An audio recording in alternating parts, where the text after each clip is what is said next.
Hey everyone, welcome back, Chapter 7. Okay, so let's start talking about a projected statement of income.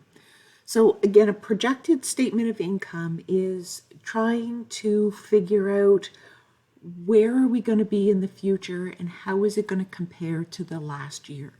Okay, so here, Modern Industries is using actual information from 2013 to project for 2014. Okay, so what they've done is for 2013, they have projected an increase of 15%. So they've figured out the 15% of 2013, which 2.5 million multiplied by 15% plus the original 2.5 million, and that gives you the revenue that you're expecting in 2014 to be 2.875 million. Okay, so the cost of sales in 2013 was 54% of revenue. And again, you use your vertical analysis to figure this out. So 1.4 million divided by the 2.5 million to give you the 54%. Okay, so then if you figure out that, okay, so last year it was 54%. I know some of my materials and some of my products that I'm selling are going up. So I'm expecting my cost of sales for 2014 to be 56% of revenue.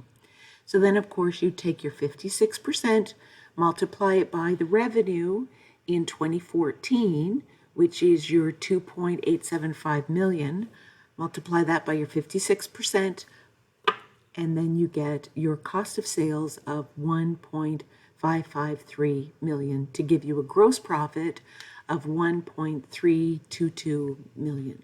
And then you can look at that to figure out what kind of an increase that was. So you've got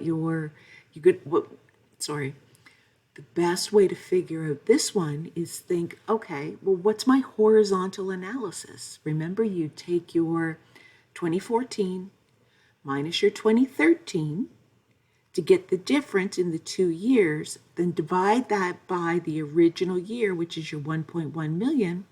And then that shows that with an increase in revenue of 15%, and the cost of sales going up to 56%, it's showing that your gross profit is actually going to increase by 20.2%.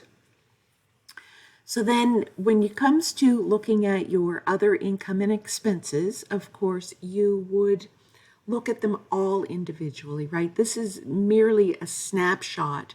But when you're actually going through the budgeting process, you would look at every single item that's included in the cost of sales. So if we were running a restaurant that just made BLT sandwiches, you'd look at every single ingredient that you need for those bacon, lettuce, and tomato sandwiches and figure out, okay, how is the cost compared to last year? Is it going up? Is it going down? Okay, and then also when you get to your other income and expenses, how do they compare to last year? So you'd look at every individual item, whether it's your rent, whether it's any management salaries, any depreciation, anything that would be a fixed cost, you'd look at in this item and you'd compare it last year to what it's going to be for this year. And then once that's all done and you've got a subtotal like we do here, you can see that the other income and expenses makes up 37.6% of revenue in 2014 as compared to 36.8% of revenue in 2013. Okay, and then again from there you do your calculation to come up with your profit before tax. It's showing we've got a 64.4% increase overall. So again, you do your horizontal analysis to figure that out, right? We take our 263 minus our 160 to come up with the difference of 103,000. Divide that by your 160, and then that's going to show us that it's a 64.4% increase in 2014. Our income tax expense, we'd have a percentage. Then you'd come up with your profit for the year. That's also showing a 64.4% increase. And then, of course, you would do your vertical analysis. If it hasn't already been done for 2013, complete it for 2013, as well as for 2014. So therefore, you can figure that your return on revenue for 2013, your 80,000 divided by your 2.5 million is 3.2%. And for 2014, your 131,500 divided by your 2,875,000 is showing a return on revenue of 4.6%. Okay. So modern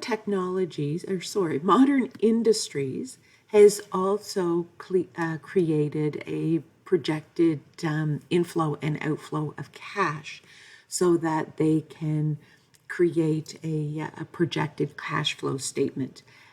As well as you can see, they've created a projected balance sheet for 2014. So it would be the same process. They'd look at how things compared to last year with the change in sales. Is my inventory that I need to keep on hand going to go up? Are my trade receivables going to go up because my revenue went up? What's going to happen to my cash? Do I need to expand? So is my property, plant, and equipment going to go up? And according to modern technologies here, I keep saying technologies, sorry, modern industries here, their property, plant, and equipment went up by 300,000. And then by increasing your property, plant, and equipment by 300,000, how is that going to be financed? Okay, so you can look at if they sold any share capital or if they're planning on it. You can look at the retained earnings and see how that compares to the income statement, where they're showing profit for the year of 131,500. How does that compare with what they're keeping in retained earnings, which is only 81,500? So they must have paid out a dividend. Look, our mortgage went up, our long-term borrowings went up. So all of these items in the projected financial position, statement of financial position, or your balance sheet, all of those would be reviewed and looked at to figure out from the planning process and the budgeting process of your whole management team how things would come together. Okay. Here's your projected statement of cash flow. And then, of course, we'll look at the sustainable growth rate. There's actual formulas that you can use to determine what the sustainable growth rate is for an organization. Because believe it or not, if an organization grows too quickly, they can very easily lose control of their cash and not have enough cash on a day-to-day operations basis in order to cover their bills. And a lot of that can be because, as we looked at here, inventory has to increase, so our accounts payable is going to be higher, and also our trade receivables are going to increase. So we have more money outstanding that customers owe us. So it can be a very fine line for a company to grow. You just have to be careful not to grow too quickly. Okay, so at this point, I'm going to end the video for the theory and and covering the financial statements. And the next video will actually go through exercise 2 for you to get you started on it, and then walk you through the process of what you need to do in order to do the projection for the following year. Let me know if you have any questions on the exercises in this chapter. Thanks, everyone.